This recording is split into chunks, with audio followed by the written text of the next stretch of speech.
জীবনে অনেক মুহূর্ত আমরা কেবল একাই কাটিয়ে দিয়ে থাকি, তাই না বলেন? কিন্তু কিছু কিছু মুহূর্ত যদি আপনি আপনজনদের সাথে কাটান না, তখন দেখবেন জীবনে একটা অন্যরকম শান্তি লাগে। তো আজকের আয়োজন সেইটা নিয়েই। আসসালামু আলাইকুম। উত্তর দিনাজপুর জেলার ছোট্ট একটি গ্রাম থেকে আমি পায়েল আমার নতুন ফ্যামিলিতে আপনাদের সকলকে জানাই অনেক অনেক ভালোবাসা। সকাল সকাল উঠেই দেখুন ল্যাপা মুছা শুরু করে দিয়েছি। এটা হচ্ছে আমাদের বাড়ির পিছন দিকটা। আসলে এখানে উনান রয়েছে, মা নেপছিল প্রথমে উনান, তাই ভাবলাম চলো মাকে না দিয়ে আমি এখানে মুছে নিই তাড়াতাড়ি করে, কারণ মায়ের বসতে উঠতে এত এখন মানে অসুবিধা হয় যে কি বলবো। আর এদিকে বাবা আমাকে দেখাচ্ছিল, যেহেতু নিয়েছে আমাদের একটা ব্রয়লার মুরগি আর নিয়েছে দুইটো দেশি মুরগি। তো আমি এদিকে চুলার পাড় বলো বা এই যে এখানে যেখানে রান্না বান্না হবে সেই জায়গাটা ভালো মতো পরিষ্কার করে নিচ্ছিলাম। তো এত আয়োজন কি জন্য না জন্য আজকে প্রত্যেকটা মানে কথাই আপনাদের সাথে শেয়ার করব। তো পুরো ব্লগটা দেখবেন, আশা করি ভালো লাগছে। আর এদিকে আমার কথা বলতে বলতে দেখেন এদিকে ল্যাপা মোছা কিন্তু কমপ্লিট। কেমন লাগছে আমাকে জান, কিন্তু পেটের জ্বালা যে বড় জ্বালা, তাই না? সমস্ত কাজবাজ করে এখানে নিয়ে নিয়েছি বিস্কিট আর তার সাথে নিয়ে নিয়েছিলাম চা। খেতে খেতেই দেখি মাসি এসে পড়েছে। ওই যে মেহমান বাড়ি গেছিলাম মাসির বাড়ি, আর মেহমান আজ আমার বাড়িতে। তো এখানে বাবারা সবাই মিলে বেশ মুরগি কাটাকাটি করছিল, আর ওখানে মাসিরা শনপাপড়ি এনেছিল, ওটাই খাওয়া দাওয়া করে সবাই মিলে কাজে লেগে পড়েছি। আর আমার ছোট্ট বাপটাকে দেখো এত পাকা হয়েছে যে কি বলবো। বাবারা ওদিকে মুরগিগুলো পরিষ্কার করছে, আর আয়ান সোনার দিকে একবার এই যায় একবার ওই যায় করছে। লাস্টে দেখো আমার যে ছোট্ট ভাই ছিল মানে আমার মাসির ছেলে, সেই তাকে সামলাচ্ছিল। ও কি রে বেটা, ও আরেকবার উঠবে গো, আরেকবার উঠবে। ও আম পারবে এরম করে আয়ান, আয়ান আম পারবে আর উঠবে না। ও কি আছে রে, ও দোল খাচ্ছে দোল খাচ্ছে, ভয় পাচ্ছে। এদিকে আমার বাপটা আজ প্রথম উঠেছে হচ্ছে আম গাছে। বাবা বড্ড ক্লান্ত হয়ে লাস্টে হাত ছেড়ে উঠেই পড়েছে। এদিকে মাসিকে একা ভাত দিয়ে দিয়েছে মুরগি কাটার জন্য।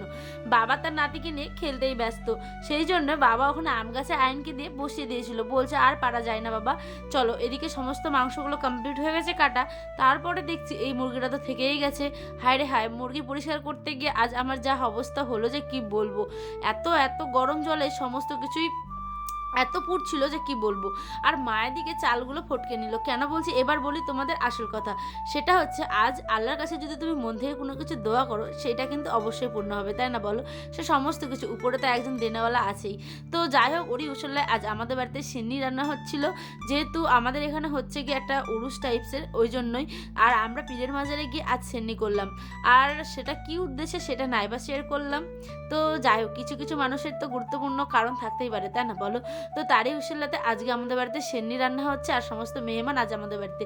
কিন্তু অর্ধেক মেহমানদের সাথে আপনাদের আলাপ করাতে পারিনি, তারা হচ্ছে অর্ধেক রাস্তাতে উঠে গেছিলো। তাই তো যেতে যেতে কত মনের গল্প মনের কথা সমস্ত কিছু ভেসে আছে। কি করব, এত সুন্দর পরিবেশ দেখলে কারো কি মন ঠিক থাকে বলো? এই যে সরিষা জমির আর বেলা ডুবতে আমরা বিকেল বিকেলে গেছিলাম, যেহেতু সেই জন্য কি সুন্দর যে মুহূর্ত, তা আপনাদের সাথে মানে শেয়ার না করে থাকতে পারলাম না। আশা করি আপনাদেরও ভালো লাগবে, তাই না বলেন? এই যে মানে গধূলি বেলা, আর তার সাথে আমাদের নিজের জনের মনের কথা, গল্প, দুঃখ, কারো হাসি কান্না সমস্ত নিয়েই তো জীবন। তো বলতে বলতে রাস্তার মধ্যে আমরা এসে পড়েছি প্রায় আর কিছুক্ষণ।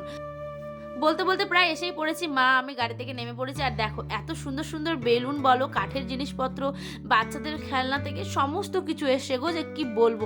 এত ভালো ভালো লাগছিল, মনে হচ্ছে নিজের ছোট্টবেলাকে সেই মিস করছিলাম।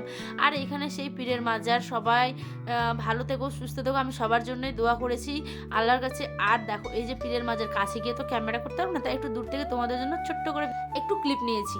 আর এখান থেকে আমি বেরিয়ে দোয়া টোয়া করার পরে মায়ের সাথে একটু হাঁটাহাঁটি করছিলাম, আর চারিদিকটা ঘুরে দিয়েছিলাম। এখানে কিন্তু মাঠ, হ্যাঁ, আর আমাদের এখানে কিন্তু ধান টান লাগানো হয়েছিল, সমস্ত কিছু কাটা কমপ্লিট। আর কত রকমের মিষ্টি, বাপরে বাপ, দেখো এত মিষ্টি হয়েছিল যে কি বলবো। আর এগুলো হচ্ছে খুরমা, জানো, সাদা খুরমা, লাল খুরমা, বিভিন্ন রকম। আর এখানে দেখো হাওয়াই নাড়ু, কালারিং কালারিং, এত সুন্দর কিছু যে কি বলবো। আর এই যে দেখো এখানে সমস্ত জিনিসপত্র, বাচ্চাদের খেলনা পাতি থেকে শুরু করে নাগরদোলা সমস্ত কিছু। একটা জিনিস তোমাদের সাথে শেয়ার করি, সেটা হচ্ছে এই জিনিসটা। এটাকে তোমরা কে কি বলো আমাকে কমেন্ট করে জানিয়ে। তো এটা হচ্ছে আমাদের এখানে বলি আমরা চাক্কি। চাক্কি মানে খেজুরের মানে একটা গুড়ের যে তৈরি হয় না চাল দিয়ে। আর এখানে বিভিন্ন রকম কালারের জুস ছিল, তারপরে হাতের যে মেহেন্দি, সে সমস্ত কিছুই। আর এদিকে দেখো আয়ান সোনাকে আমি বসিয়ে দিচ্ছিলাম সেই উঁচু জায়গাটাতে। এখানে না বাচ্চারা জাস্ট উঠে আর লাফায়, আমি আয়ান সোনাকে সেরকমই চেষ্টা করছিলাম একটু লাফানোর জন্য। তো আর কিছু করার নেই, মেলায় এসে কিছু তো খেতে হবে। আর সারাদিন তেমন খাওয়া হয়নি, কাজ করতে করতে পুরোটা যদি তোমাদের সাথে শেয়ার করতাম তাহলে একটা সিনেমা হয়ে যেত, তাই কিছু কিছু মুহূর্ত শেয়ার করেছি। তো এখানে একটু চাউমিন নিয়ে নিয়েছি হালকা পাতলা করে। আর এদিকে ভাই দেখো, মানে আমার মাসির ছেলে, ওর নাম হচ্ছে মিজান, ওই দেখো এখানে কি সুন্দরভাবে খেলাধুলা করছে। এই যে এই সিঁড়িটা দেখছেন, এই সিঁড়িটা দিয়ে উঠছে আর এই দিকটা দিয়ে নামছে, এত সুন্দর। ভাবছি যদি আমিও উঠতাম, বাপরে বাপ, আমি উঠলে ওটা ভেঙেই পড়বে। তো চলো, কিছু করার নেই। আর এখানে নিয়ে নিয়েছি মোমো, সকলে মিলে বেশ মোমো খাচ্ছিলাম, কিন্তু মোমোটা খুব একটা ভালো ছিল না জানেন, তবু খেতে হয়েছে, কিনেছি যখন খেতে তো হবেই। তো চলো 3-4 প্লেট এখান থেকে নিয়ে নিয়েছিলাম, সকলে মিলে আমরা খাওয়া দাওয়া করছিলাম। আর তোমাদের সাথে একটা জিনিস দেখাই, সেটা হচ্ছে এই যে দেখেছো, এটাকে আমরা নল পাপড় বলি, কিন্তু গ্রামের ভাষায় বলে নলা। তো আজ এই পর্যন্ত, দেখাবে অনেকটি ব্লগে। সকালে ভালো থাকো, আল্লাহ হাফেজ।